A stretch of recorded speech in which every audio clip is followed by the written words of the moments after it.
Before we dive into one of the most dangerous battles in law enforcement history, hit that subscribe button, leave a like, and comment if you think the Mafia has too much power to be taken down.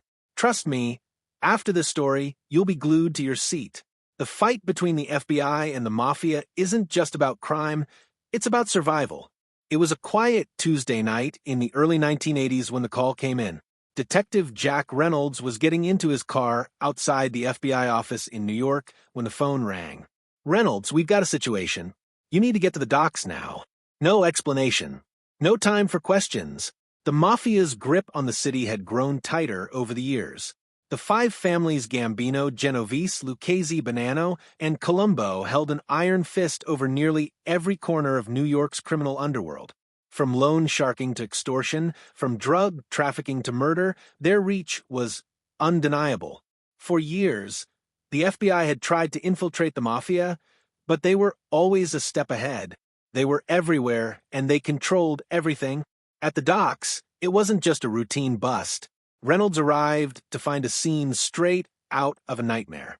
A body had been dumped in a container, his face so swollen and beaten that identification was impossible at first glance. But one thing stood out. The man was wearing a gold chain, a signature of a Mafia member. But the chain was the only clue. No fingerprints. No identification. Just a brutal, lifeless body. "This is big, Jack," his partner, Detective Susan Hayes, said, inspecting the body. "This isn't just another small-time enforcer. This was someone important." As Reynolds looked at the corpse, he couldn't shake the feeling that the Mafia was getting bolder. This wasn't an isolated hit, it was a message. But to whom? The docks had been a battleground for the Mafia for decades. It was here that they moved their drugs, weapons, and illicit goods, using the waterfront as both their home base and their fortress. If the FBI could break the Mafia's hold on the docks, it would be a blow to the heart of their operation. Reynolds and Hayes headed to the local coroner's office for more answers. It didn't take long before they uncovered the truth. The man's name was Vincent "Vinny" Carbone, a low-ranking soldier with ties to the notorious Gambino family. But the twist was this: Carbone's murder wasn't the work of a rival gang, as they initially thought. This was an inside job. There was something off about the way the Mafia handled their business. They didn't make mistakes. Every hit had purpose, but this one felt like a betrayal. The deeper Reynolds dug into Carbone's background, the more twisted the web became. Carbone had been involved in laundering money for the Mafia, but his recent activities raised some red flags. He'd been making deals with a known associate of the FBI agent Anthony Russo, who had worked undercover in the Mafia for years. But how could an FBI agent be linked to this murder? And why had Carbone suddenly started taking risks by dealing with law enforcement? Reynolds called Russo's office. No answer. This wasn't just about Carbone anymore. This was personal. The FBI had an insider who might be working both sides. It meant the Mafia had someone feeding them information from within their ranks. The investigation led them to a shady nightclub downtown, a notorious hangout for Mafia members. The club was a labyrinth of dark corners and velvet ropes, where whispers were exchanged and dirty deals were made. A place where the law was a stranger and loyalty to the Mafia was everything. Inside, Reynolds found more than he had bargained for. He was approached by a man he hadn't seen in years, Tony, the Rat Santoro, a former informant who had disappeared off the radar after testifying against the Gambino family. "Jack," Tony said, his voice low, a look of fear in his eyes. "You're in too deep. They know about Russo. They've been tracking him for months." "What do you know, Tony?" Reynolds asked, his heart racing. "They've got someone inside the bureau. They've been feeding us info. I tried to tell Russo, but he wouldn't listen. They're going to kill him. They already know about Carbone." Reynolds froze. This was the moment that changed everything. He had to act fast, but it was clear that the Mafia was always one step ahead. Russo had been compromised, and the entire FBI operation could be at risk. But as Reynolds turned to leave the club, he heard something that froze him in his tracks: a gunshot. He ran out the back door of the club, only to find Agent Anthony Russo lying in a pool of blood, barely alive. He had been shot in the chest. The Mafia had made their move, and Reynolds knew they were in a race against time. As Reynolds held Russo in his arms, the agent whispered one final, shocking piece of information. It was inside. "The man you trust, he's the one who betrayed us." The betrayal was closer than Reynolds ever imagined. But when they opened the locked basement door, what they found changed everything. The ambulance lights were flashing in every direction, but they couldn't hide the truth. Agent Anthony Russo was barely holding on, his breath shallow and ragged as the paramedics rushed him to the nearest hospital. His words haunted Detective Jack Reynolds as he watched the door close behind the ambulance. It was inside. "The man you trust, he's the one who betrayed us." For hours, Reynolds stood outside the hospital's ER, his mind spinning. Russo was a seasoned agent, one of the best undercover operatives the FBI had ever seen. If he'd been compromised, that meant someone had infiltrated the highest ranks. Someone who knew every operation, every move, every hidden tactic the FBI had used to take down the Mafia over the years. Reynolds walked back to his car, the weight of the situation pressing down on him. He needed answers now. There was no time to waste. The Mafia was playing a game that was much bigger than anyone had anticipated, and someone in the FBI was playing for both sides. He dialed his phone and waited. The line clicked, and the familiar voice of his partner, Detective Susan Hayes, came through. "Jack, what's going on?" she asked, her voice tight with concern. "We've got a problem. Russo's been shot, and he's not the only one. Someone in our own ranks has been feeding information to the Mafia. We've been compromised." There was a brief pause on the other end. "What do we do now?" "We dig deeper. We need to know who's been feeding them info. I'm heading to Russo's apartment to see what I can find." It wasn't long before Reynolds found himself standing in front of Russo's modest apartment. The front door was unlocked, but the place had been ransacked. Drawers were pulled open, papers scattered across the floor, and nothing seemed untouched. Whoever had been looking for something had been thorough. Reynolds carefully stepped inside, scanning the room for any clues. He moved toward the desk, where Russo had kept most of his files. The drawer was slightly ajar, and a thick file lay on the table. It looked like a regular FBI case file, but as Reynolds flipped it open, his heart dropped. The file was dedicated to a name he hadn't expected to see. Vincent "Vinny" Carbone, the same name that had been connected to the murder Reynolds and Hayes had investigated weeks earlier. The realization hit him like a punch to the gut. Carbone's murder wasn't just an isolated hit. It was part of something bigger. The Mafia was onto something inside the FBI that they had exploited, and Russo had been in the middle of it. Reynolds looked closer at the file. There were encrypted messages, coded phone numbers, and lists of meetings between high-level Mafia members and unknown individuals. But it was the last page that caught his attention. A photograph of a man, Agent Michael Donnelly, a senior member of the FBI's Organized Crime Task Force. Donnelly had been with the Bureau for years, a seasoned investigator who had helped take down several Mafia families. But now, Reynolds knew the truth. Donnelly was the mole. The next few days were a blur of tension and urgency. Reynolds tried to keep his suspicions to himself, but the evidence was piling up, and he couldn't shake the feeling that Donnelly had been feeding the Mafia intel for years. But how far did it go? Was Donnelly operating alone, or was he part of a larger, more dangerous network? As Reynolds continued to investigate, Hayes uncovered a chilling connection. Donnelly had been in close contact with Salvatore Ricci, a feared Mafia boss who had been on the FBI's radar for decades. Ricci's operations had spread across the country, and Reynolds knew that if Donnelly was working with him, it could mean the end of their entire investigation. Reynolds knew that he couldn't do this alone. He needed backup. He needed to move fast before Donnelly could slip further under the radar or warn Ricci. But the deeper they dug, the more dangerous the game became. Reynolds and Hayes tracked Donnelly's movements over the next few days, carefully monitoring his routine.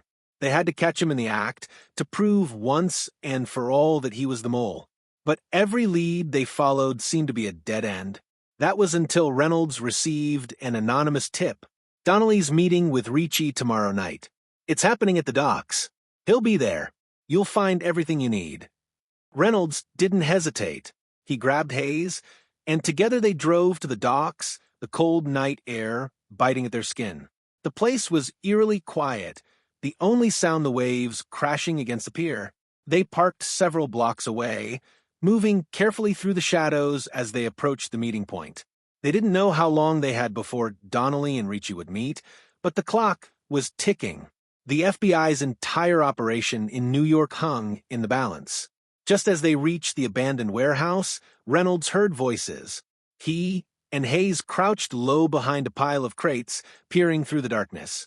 And there, in the dim light, stood Donnelly, shaking hands with none other than Salvatore Ricci. Reynolds could feel his heart pounding in his chest as he watched the exchange. This was it, the proof they needed. But as they were about to make their move, Reynolds noticed something that froze him in his tracks. Ricci wasn't alone. Standing beside him was Michael Donnelly's partner agent John Tatum. The web was far more tangled than Reynolds had thought. As Donnelly and Ricci spoke, in low voices, Reynolds and Hayes stayed hidden, waiting for the right moment to move in. The Mafia had outsmarted them at every turn, but now they had caught the thread, and it was unraveling fast.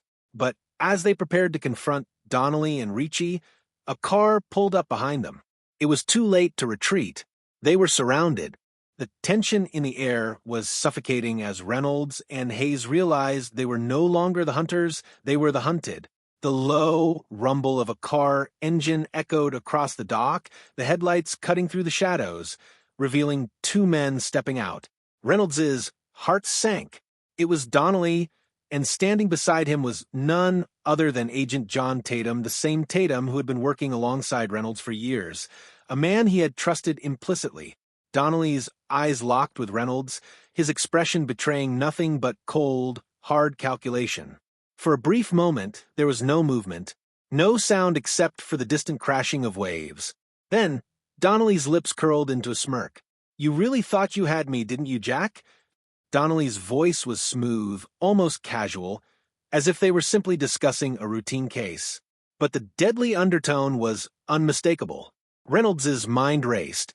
This wasn't just about Donnelly, it was about Tatum, too. Both of them had been part of the operation from the beginning, working side by side with him. But now the truth was undeniable. They were both working for the Mafia. The whole operation had been compromised. Tatum's expression softened for just a split second, almost as if he were debating whether to warn Reynolds or take the shot. But Donnelly spoke again, breaking the tension. "You were never supposed to get this far. But now, Jack, it's too late." Before Reynolds could react, Donnelly pulled out a small device from his jacket pocket and pressed it into the palm of his hand. There was a loud click, followed by a faint whirring sound, and suddenly the warehouse was flooded with bright, blinding lights. The flash temporarily disoriented Reynolds and Hayes, but they quickly crouched down, trying to make themselves invisible in the chaos. "You're out of your depth, Jack," Donnelly said, his tone colder now. "The Mafia controls everything. The FBI, the courts, the city, you name it. You're a fool if you think you can just pull us down. We've had eyes on you this whole time." Reynolds gritted his teeth, barely able to see through the strobe-like lights. They needed to get out of there fast, but they couldn't leave without confronting Donnelly and Tatum. They couldn't let the Mafia win. Suddenly, a gunshot rang out, piercing the stillness of night. Reynolds's instincts kicked in. He pulled Hayes down behind a stack of crates just as a second shot was fired. Donnelly and Tatum were closing in, moving toward them with precise coordination, their guns drawn. Hayes hissed in pain. "Jack, I'm hit." "Stay down," Reynolds ordered, his voice sharp with urgency. He quickly scanned the area, calculating their next move. They had to get to the exit, but with Donnelly and Tatum between them and freedom, that wasn't going to be easy. Reynolds pulled out his own gun, steadying his breath. He couldn't afford to panic. He had to think clearly for both of their lives. "We're not leaving this place until you're arrested." "Donnelly," Reynolds shouted, hoping to buy them some time. Donnelly laughed, his voice hollow. "You still don't get it, do you? This is bigger than you. Bigger than the FBI." The Mafia had used them, manipulated their every move, and it had been going on right under their noses for years. The money laundering, the smuggling, the inside information. Everything had been part of an elaborate, carefully planned operation, one that no one would have ever suspected. As Donnelly and Tatum continued their slow advance, Reynolds realized just how deep the betrayal went. He had trusted Tatum like a brother, had relied on him in countless cases.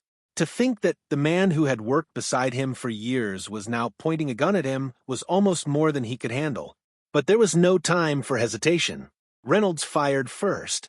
The bullet flew across the dim warehouse, striking the metal shelf next to Tatum. He ducked instinctively, but Donnelly was already moving to return fire. It was clear they were outgunned, outnumbered, and trapped. Then, as the lights continued to strobe and their vision blurred, Reynolds caught a glimpse of something in the far corner, a hidden exit. "Move!" Reynolds shouted to Hayes. He grabbed her arm, pulling her toward the open door, just as Tatum took another shot, grazing his shoulder. They were so close. Just a few more steps. Reynolds pushed Hayes ahead, his body aching, but adrenaline keeping him moving. They reached the door, slamming it shut behind them, just as another round of bullets hit the metal. They ran through the maze of crates, hearts pounding in their chests, feet slamming against the concrete. Reynolds could hear footsteps behind them, getting closer, but there was no time to look back. As they reached the alley, Reynolds saw a familiar face.